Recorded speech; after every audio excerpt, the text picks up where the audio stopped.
మిత్రులందరికీ నమస్కారం. నేను మీ ప్రియా చౌదరి.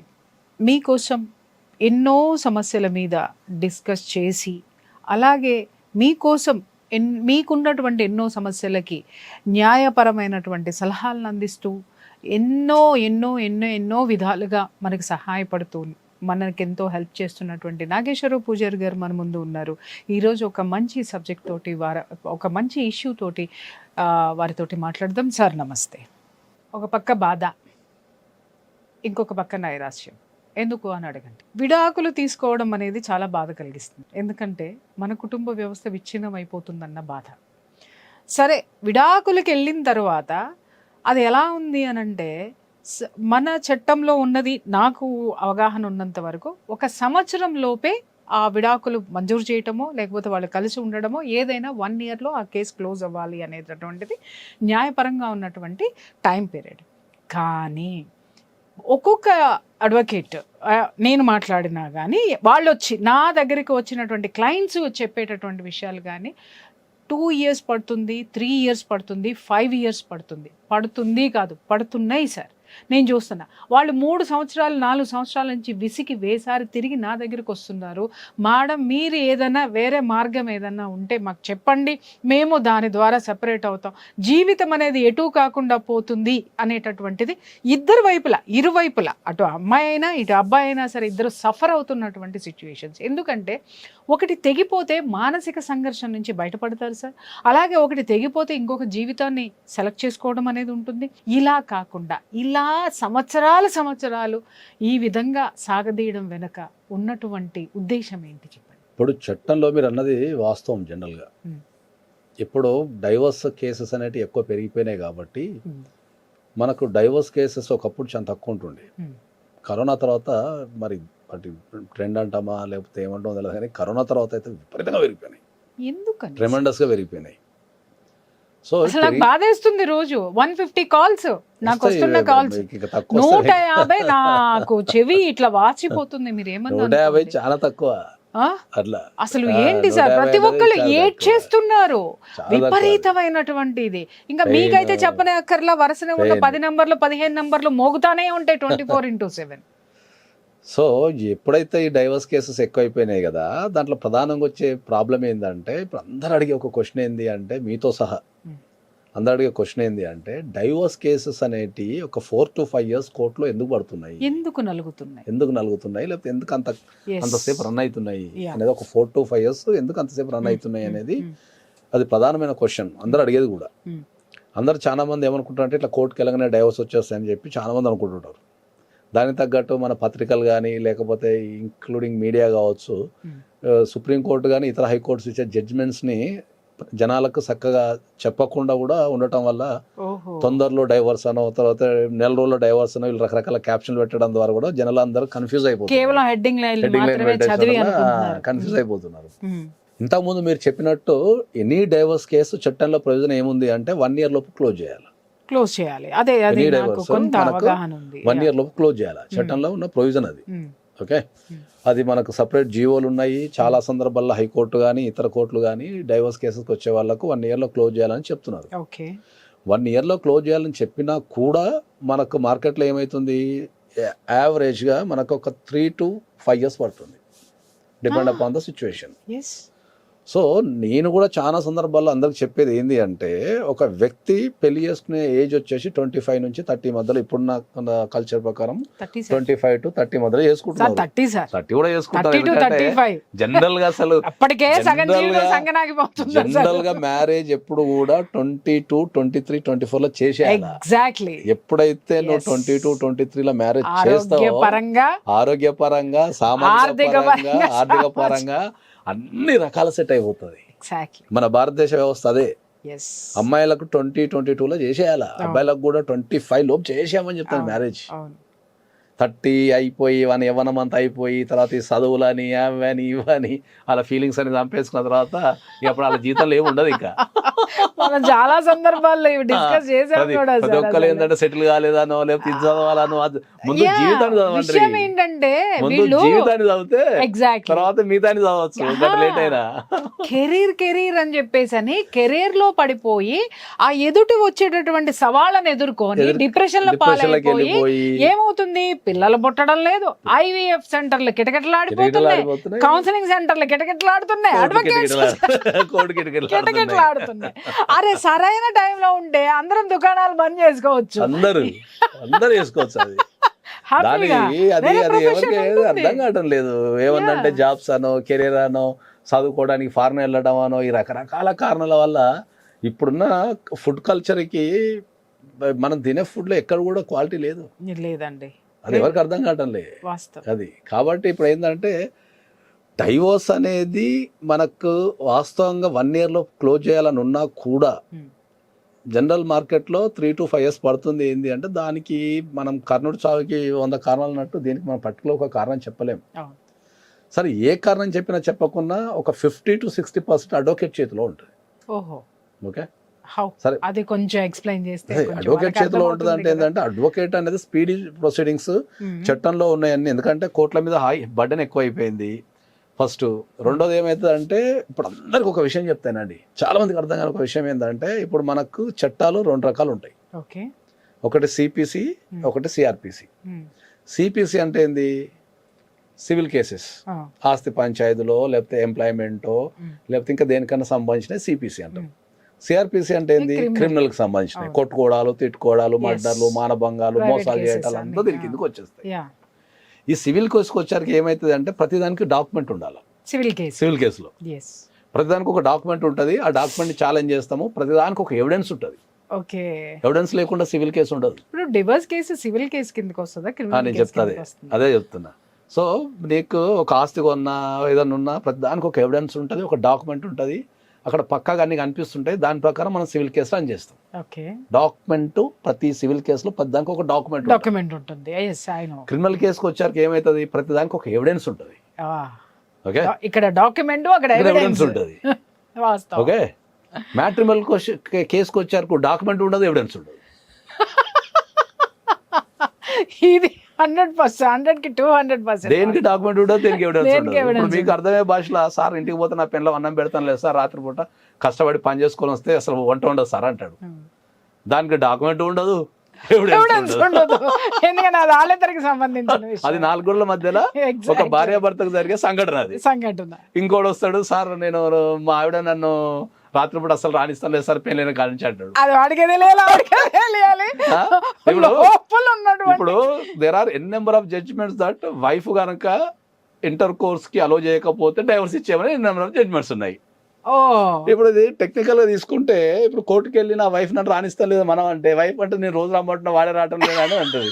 ఈ 4 గోడల మధ్య జరిగేది ఎట్లా తెంచాలి, ఇది ప్రాబ్లం ఏమైతుంది. సో సివిల్ కేసుకి వచ్చారకేమో డాక్యుమెంట్ ఉంటుంది, క్రిమినల్ కేసుకి వచ్చాక ఎవిడెన్స్ ఉంటుంది, మ్యాట్రిమోనియల్ కేసుకి వచ్చాక ఏది ఉండదు. రెండు లేని దాన్ని మనం కోర్టులో ఎట్లా ప్రూవ్ చేయాలి, that is a technical issue. Okay, so ఇప్పుడున్న అడ్వకేట్స్ అందరూ ఏంటంటే అయితే సివిల్కు ఇప్పుడు మ్యాట్రిమోనియల్ ఇష్యూ అనేది ఈ మధ్య కాలంలో విపరీతంగా పెరిగిపోయిన కొత్త టెక్నాలజీ. ఇంతకుముందు డైవర్స్ సంఖ్య లేదు. ఇప్పుడు మనం ఒక 50 సంవత్సరాల ఎక్స్పీరియన్స్ ఒక అడ్వకేట్ని తీసుకుందాం అనుకో, ఆయన జీవితకాలంలో డైవర్స్ చేసి ఉండకపోవచ్చు. ఎందుకంటే అప్పుడు డైవర్స్ లేవు కదా, ఆయన ఎంగేజ్డ్ ఉన్నప్పుడు లేకపోతే ఆయన ప్రాక్టీస్. సో ఈ డైవర్స్ కేసెస్ ని స్పెషల్ గా ట్రీట్ చేయకుండా అందరూ ఒక నార్మల్ కేసు కింద ట్రీట్ చేస్తూ దీన్ని కోర్టులో ఎట్లా ప్రూవ్ చేయాలా లేదు వీళ్ళకు చాలా మందికి లేక ఏంటంటే ఏదో ఒకటి రాయి చేయటము ఏదో చేయటము దీని అట్లా అది కొద్ది కాలం లాక్కుంటూ వెళ్ళిపోతుంటారు. నిజంగా లాజిక్ సార్ మీరు మాట్లాడింది, నిజంగా లాజిక్. ఎందుకంటే అన్ని కేసులు మాదిరి ఏది పడితే అది రాయలేరు. కప్పలు ఇసిరింది, కప్పలు పగిలింది, ఇంకొకటి కత్తిసారు, ఇంకొకటి ఇలా అంటారు. కానీ ఇవన్నీ ఎవిడెన్సెస్ ప్రూవ్ చేయగలిగే ఎవిడెన్స్ ఉండదు. అత్తమామ తిట్టిలానో లేకపోతే తిండి పెట్టలేదనో లేకపోతే హాస్పిటల్ తీసుకోలేదనో హత్యా ప్రయత్నం కొన్ని వేల సంఘటనలు ఉంటాయి. ఒక డైవర్స్ కి డైవోర్స్కి హైయెస్ట్ డైవోర్స్ మనకు క్రుయాలిటీ కింద వస్తాయి. ఓకే, క్రుయాలిటీకి రూపం లేదు, అది ఎవరికి అర్థం కాదు అసలు. క్రుయాలిటీ అంటే సార్ ఇది దీనికి డైవోర్స్ వస్తాయి సార్ అంటే క్రుయాలిటీకి రూపమే లేదు. ఒక వ్యక్తితోని ఒకటే ఇంట్లోనే మాట్లాడకపోవడం కూడా క్రుయాలిటీయే. ఇది ఓకే, నేను అది కూడా చెప్పబోతున్నా. ఒక వ్యక్తి ఒకటి సార్, మానసిక పరమైనటువంటి బాధలు పెట్టేటటువంటి, మానసికంగా హింసించే వాటికి సాక్ష్యాలు ఏముంటాయి? That is also cruelty. ఇప్పుడు క్రుయాలిటీ అంటే నాకు నిన్నగా మన ఒక కేసు వచ్చింది. అబ్బాయికి ఏమో ట్రెడిషనల్ డ్రెస్సెస్ ఇష్టం, అమ్మాయికి ఏమో మొత్తం మోడర్న్ డ్రెస్సెస్, ఇంట్లో ఉన్న బయటికి పోయినా ఏడికి పోయినా మోడర్న్ డ్రెస్సెస్ ఇష్టం. ఓకే, పెళ్లికి ముందు అమ్మాయి మంచి పద్ధతి చీర కట్టుకొని ఉన్నది. అబ్బాయి ఏమనుకున్నాడు, అరే అమ్మాయి మంచి పద్ధతి చీర కట్టుకొని తిరుగుతుంది అని పెళ్లి చేసుకున్నాడు. పెళ్లి చేసుకున్న తర్వాత తెల్లారి నుంచి అమ్మాయి డ్రెస్సులు వీడు వద్దని చెప్తాడు. That is comes under cruelty. అంటే ఎవరి క్రుయాలిటీ సార్? వేసుకోమనడం క్రుయాలిటీ. అదే చెప్తున్నా, అబ్బాయికి క్రుయాలిటీ, అమ్మాయికి స్వతంత్రం. నా బట్టలు నేను నచ్చినట్టు వేసుకోవచ్చు కదా, నా బట్టల మీద అదాక్తి నీకేముంది? అక్కడ స్వతంత్రం, ఇక్కడ క్రుయాలిటీ. ఇప్పుడు ఆమె వర్షన్లో ఆమె కరెక్టే, వీని వర్షన్లో వీడి కరెక్ట్. ఎట్లా ప్రూవ్ చేస్తావు అనేది పాయింట్. క్రుయాలిటీ కింద నువ్వు ఎట్లా ప్రూవ్ చేస్తున్నావు పాయింట్. లాజిక్. సో అదే అంటున్నా. అందుకనే ఏమవుతుంది అంటే డైవోర్స్ కేసెస్ మనకు ప్రధానంగా మనకు లేట్ కావడానికి కారణం హైయెస్ట్ పార్ట్ అడ్వకేట్ది ఉంటుంది. సెకండరీ ఇంకా మనకు ఇతర అంశాలన్నీ ఉంటాయి. ఎందుకంటే జ్యుడిషియల్లో కేసులు పెరిగిపోయినాయి, స్టాఫ్ లేరు, ఈ రకరకాల ఇష్యూస్ ఉంటాయి. కానీ ఒక అడ్వకేట్ కనుక తలుసుకుంటే యావరేజ్గా ఒక 1.5 year నుంచి 2 yearsలో డైవర్స్ కేసుని క్లోజ్ చేయగలిగే శక్తి 100% ఉంటుంది. 100%. వాళ్ళు ఎంత ఎఫెక్ట్ పెట్టారు, ఎంత ఎఫర్ట్ పెట్టారు, వాళ్ళు ఎంత మనసు పెట్టి చేశారు అనేది అడ్వకేట్ మీద ఆధారపడి ఉంటాయి. సో మన దగ్గరకు వచ్చే కేసులు మనం ఎప్పుడైనా ఏం చేస్తాము అంటే ఏంటంటే, మరి మీరు సార్ ఒక్క విషయం మీరు అన్నారు కదా, ఇన్ని లక్షలు ఎలా చేశారు సార్ మీరు? నేను అదే అంటున్నా. ఎందుకు అంటే ఏంటంటే ఇప్పుడు ఎంత పర్ఫెక్ట్ గా మీరు చేసి ఉంటున్నట్టయితే ఇన్ని లక్షలు. అదే అంటున్నా, యాజ్ ఏ హ్యూమన్ బీయింగ్ ఏంటంటే నాకు కన్సర్న్ ఏంటంటే డబ్బు అది కాదు, వాళ్ళ ఏజ్ కన్సర్న్. వాళ్ళు ఒక్కసారి ఆ యవ్వనాన్ని కనుక కోల్పోతే తిరిగి రాదు వాళ్ళకి. ఇంకా ఈ జీవితంలో నువ్వు 1000 కోట్లు ఇచ్చినా కూడా తిరిగి రాదు. నేను అందరికి చెప్పేది అదే చెప్తున్నాను.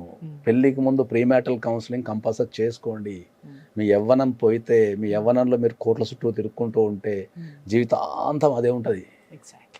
కాబట్టి మనం అందరికి చెప్పేది ఏంటి అంటే, ఒక డైవోర్స్ కేసుని కనుక మీరు ఖచ్చితంగా ఒక 1.5 yearలో 2 yearsలో కనుక మీరు క్లోజ్ చేసుకోవాలనుకుంటే ఎక్స్పర్ట్ ఉన్న వ్యక్తుల్ని 1-2 సార్లు 3 సార్లు వాళ్ళు చేసిన కేసెస్ వాళ్ళకున్న ఎక్స్పీరియన్సెస్ కావచ్చు, వాళ్ళకున్న అనుభవం కావచ్చు, 1-2 సార్లు తిరగండి. మీరు కన్సల్టేషన్ తీసుకోవడంలో పోయే లాస్ ఏమి ఉండదు.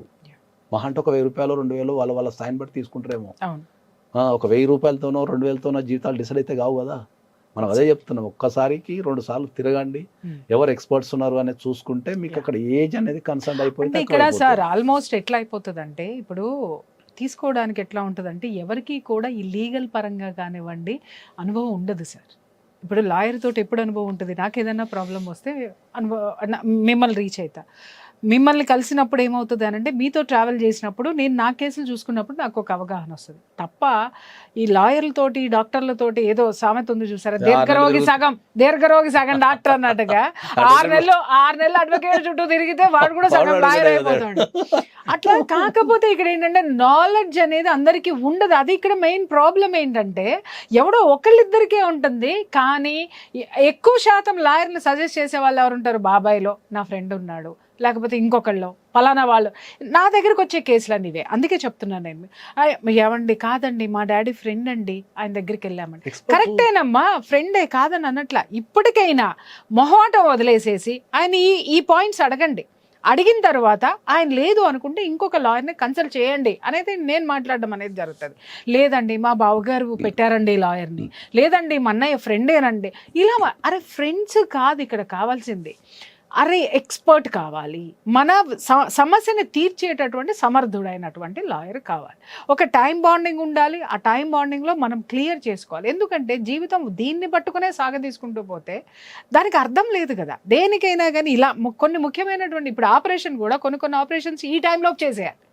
ఇప్పుడు హార్ట్ ఆపరేషన్ ఉంది సార్, హార్ట్ ట్రాన్స్ప్లాంటేషన్ ఉంది, అది ఎంత ఫాస్ట్ అయితే తప్పితే ఆ గుండె అప్పటి వరకు సజీవంగా ఉంటుంది, లోపల పెట్టినాడు సజీవంగా ఉంటాడు. అలాగే కొన్ని కేసులకు కూడా టైం పీరియడ్ ఖచ్చితంగా పెట్టుకొని ముందుకెళ్లాల్సిన అవసరం, ముఖ్యంగా ఇలాంటి డివోర్స్ కేసుల్లో మాత్రం అవసరం అనేది మాత్రం. ఎందుకంటే నేను చాలా కౌన్సిలింగ్స్ ఇస్తాను కాబట్టి నాకు అనిపించింది. చాలా మంది అడ్వకేట్ని సెలెక్ట్ చేసుకునేటప్పుడు ఏంటి అంటే 3 బేసిస్ మీద సెలెక్ట్ చేసుకుంటారు. ఒకటి తెలిసిన వ్యక్తిని సెలెక్ట్ చేసుకుంటారు, అవును, ఓకే. రెండోది ఇంటి దగ్గరలో సెలెక్ట్ చేసుకుంటారు. అబ్బా అడ్వకేట్ అంత దూరం ఎడబోవాలా, మా ఇంటి పక్కన ఉన్నాడు, మా గల్లీలో ఉన్నాడు అంటే పక్కన పోయి రావచ్చు సెలెక్ట్ చేసుకుంటారు. మూడోది ఫీజు విషయంలో కొంతమందికి ఫీజే కన్సర్న్ ఉంటుంది, ఎంత తక్కువ అయితే అంత తక్కువ వెళ్ళిపోవాలి. ఈ మూడే అడ్వకేట్ సెలెక్ట్ చేసుకున్నప్పుడు ఏంటంటే మా దగ్గరకు వచ్చినప్పుడు ఏంటంటే, సార్ ఇట్లా ప్రాబ్లం ఉంది సార్ అన్నాడు అనుకో, ఏం ప్రాబ్లం ఉంది మరి ఎందుకు సెలెక్ట్ చేసుకున్నాను అన్నప్పుడు, మా ఇంటి పక్కన ఉంటాడు సెలెక్ట్ చేసుకున్నాను సార్, మా ఏరియాలో ఉంటాడు సెలెక్ట్ చేసుకున్నాను సార్ అంటారు. లేదా మాకు తెలిసిన వాళ్ళు సార్ సెలెక్ట్ చేసినట్టు, లేదా లేదు సార్ ఒక 20 ఏళ్ళలో మొత్తం డైవర్స్ అయిపోద్ది అన్నాడు, చేసిన సార్. నేను అదే చెప్తున్నా, కానీ అందుకే మనం ఏం చెప్తాం అంటే, ఏదైనా సరే ఎక్స్పర్ట్ని పెట్టుకుంటే మీకు థింగ్స్ ఈజీ అయిపోతాయి. అది చూసారు కదా ఫ్రెండ్స్, సార్ చాలా వాల్యుబుల్ ఇష్యూస్ చెప్పారు. ఏంటి అని అంటే, డివోర్స్ కేసుకి వచ్చేసరికి ఒక టైం పీరియడ్లో, అంటే 1 year కోర్టు చెప్పింది అనేటటువంటి దాన్ని బేస్ చేసుకొని మీరు వెళ్ళారు. అట్లీస్ట్ ఇంకొక 1 year టైం తీసుకున్నా కూడా మీరు ఏవైతే కోరుకుంటున్నారో కనీసము అన్ని ఫుల్ఫిల్ కాకపోయినా మీరు సాటిస్ఫై అయ్యి మీ జీవితాన్ని, ఇక్కడ టైం పీరియడ్ అనేది చాలా ఇంపార్టెంట్ జీవితం అనేది డివోర్స్ కేసులో ఎస్పెషల్లీ. కాబట్టి దాన్ని క్లియర్గా సారు ఎక్స్ప్లెయిన్ చేశారు. ఎవరికైనా సరే సార్ యొక్క అపాయింట్మెంట్ కావాలంటే స్క్రీన్ మీద కనిపించేటటువంటి నెంబర్కి కాల్ చేయండి, సార్ అపాయింట్మెంట్ ఇస్తారు. మీరు వచ్చి ఏదైనా సార్ దగ్గర నుంచి సహాయము సలహాలు తీసుకోవాలంటే డెఫినెట్గా అప్రోచ్ కావచ్చు. Sir thank you so much.